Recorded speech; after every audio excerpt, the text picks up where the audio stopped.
আজ থেকে কোরআনের একটি আয়াত 11 বার পড়ুন, পৃথিবীতে যে কেউ আপনার কথা শুনতে বাধ্য হয়ে যাবে ইনশাআল্লাহ তাআলা। অনেকে আমাকে ফোন করে বলেন, হুজুর সন্তান অবাধ্য, কথা শুনে না।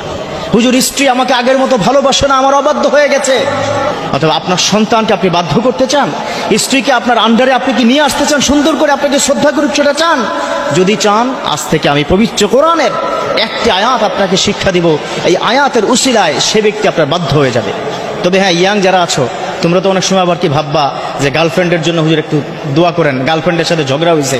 হে, এখন হাসতেছে, গার্লফ্রেন্ডের সাথে কি ঝগড়া হয়েছে, হুজুর একটু দোয়া করেন, একটা আয়াত বা একটা দোয়া শিক্ষা দেন যাতে করে গার্লফ্রেন্ড আবার বাধ্য হয়ে যায়। নাউজুবিল্লাহ। পবিত্র কোরআন কখনো হারাম কাজে ব্যবহার করবে না, খবরদার। এমনিতে তুমি হারাম কাজ করছো, সেটা করা যাবে না। এবার আমি যে কথাটি বলছি, সন্তান যাদের অবাধ্য তারাই শুধুমাত্র বুঝেন যে কত বড় একটা জিন্দিগি আপনার কি যাচ্ছে, কত ভয়ঙ্কর জিন্দিগি হচ্ছে আপনার। সে সন্তানকে যদি বাধ্য করতে চান, সন্তানের দিকে চিন্তা করে কিন্তু এই আয়াতটা পড়বেন। সবাই পারবেন তো ইনশাআল্লাহ তাআলা? অর্থাৎ ভালো নিয়ত করে সন্তানের প্রতি চিন্তা করে আয়াতখানা পড়বেন, আল্লাহ পাক সন্তানকে আপনার বাধ্য করে তুলবেন। দেখুন পবিত্র কোরআনের আয়াত কত শক্তিশালী, আপনি চিন্তা করতে পারবেন না। এই কোরআনের মধ্যে এমন কিছু নেই যার কোনো সমাধান নেই। আল্লাহ পাক নিজে কি বলেছেন? অনুনাজ্জিলু মিনাল কোরআনি মা হুয়া শিফাউন ওয়া রাহমা। এই পবিত্র কোরআন আমি নাজিল করেছি যার মধ্যে রয়েছে তোমাদের জন্য শেফা, শেফাউন মিন কুল্লি দা, সমস্ত রোগের এটা হচ্ছে শেফা। আল্লাহু আকবার। তো সেই কোরআনের মধ্যে সন্তান বাধ্য করা, স্ত্রী বাধ্য করা বা কাউকে যদি কথা শোনাতে হয় সেগুলো শোনা, সেটার কিন্তু সুযোগ এই একটি আয়াতের মাধ্যমে আপনি পেয়ে যাবেন। পারবেন তো সবাই? সবাই শুনতে চান, তাই না? হ্যাঁ, দেখুন স্বামী স্ত্রীর মধ্যে যে বন্ডিংসটা অনেকের ভালো নেই। অনেকে আমাকে ফোন করে বলেন, হুজুর স্বামী আমার বাধ্য না, স্বামী আমার অবাধ্য হয়ে গেছে, নারীর দিকে তাকায়, পরকিয়া করছে। সেই স্বামীর দিকে চিন্তা করে আপনি এই আয়াতখানা পড়ুন।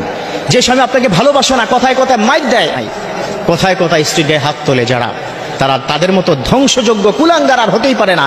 অথচ স্ত্রীর একটা স্টেটমেন্ট আপনার জীবনকে বদলে দিবে।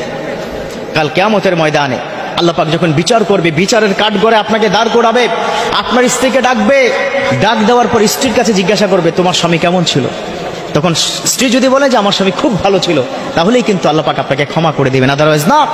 আপনি নামাজ পড়েন, রোজা করুন, দান সাদাকা করুন, কোনোটাই কাজ হবে না। আল্লাহ পাক ওই স্ত্রীর একটা স্টেটমেন্টে আপনাকে আটকে দিবে। অতএব সেই স্ত্রী আপনার যদি বাধ্য করাতে হয়, মা বোন আপনাকে বলছে, স্বামীকে যদি বাধ্য করাতে হয়, ভাই আপনাকে বলছে, এখানে কি যারা আছেন, স্ত্রীকে যদি বাধ্য করাতে হয়, তাহলে এই আয়াতখানা পড়বেন। আয়াতখানা মনোযোগ দিয়ে শুনুন। ইন্নাল্লাহা ইউসমিউ মান ইয়াশা, ইন্নাল্লাহা ইউসমিউ মান ইয়াশা। আল্লাহ পাক যার কথা যখন খুশি তখনই শুনেন। অতএব এখন থেকে এই আয়াতটা পারবেন তো সবাই ইনশাআল্লাহ তাআলা?